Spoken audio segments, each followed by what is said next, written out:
Praise the Lord. ஒரு நிமிஷத்தில் ஒரு வார்த்தை பாருங்கள். புலம்பலின் புஸ்தகம் 3ஆம் அதிகாரம் அதனுடைய 40வது வசனம்.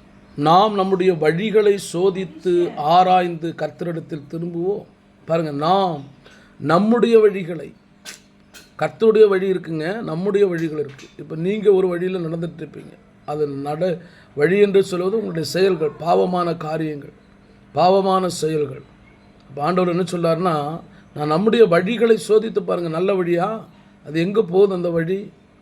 மனிதனுக்கு செவ்வையாக தோன்றுகிற வழி உண்டு, அதனுடைய முடிவு மரணம்.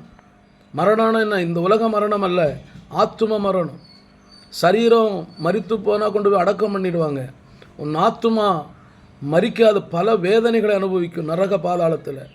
அப்போது நம்முடைய வழிகளை இந்த உலகத்தில் நீங்கள் ஆராய்ச்சி பண்ணணும். ஆண்டவரே, நான் உண்மையாக பரிசுத்தமாக வாழ்கிறேன்னா, பரிசுத்தமான வழியில் நடக்கிறேன்னா பார்க்கணும். பரிசுத்தமாக வாழுங்க, கர்த்தருக்காக வாழுங்க. அங்கே பாவ செயல்களை விட்டு மனம் திரும்புங்க. உங்களுக்கு ஒரு ரட்சிப்பு இருக்குது. அந்த வழியில் போனால் மட்டும்தான் மரணத்திலிருந்து காப்பாற்றப்பட முடியும். கர்த்தர் உங்களை ஆசீர்வதிக்கட்டும்.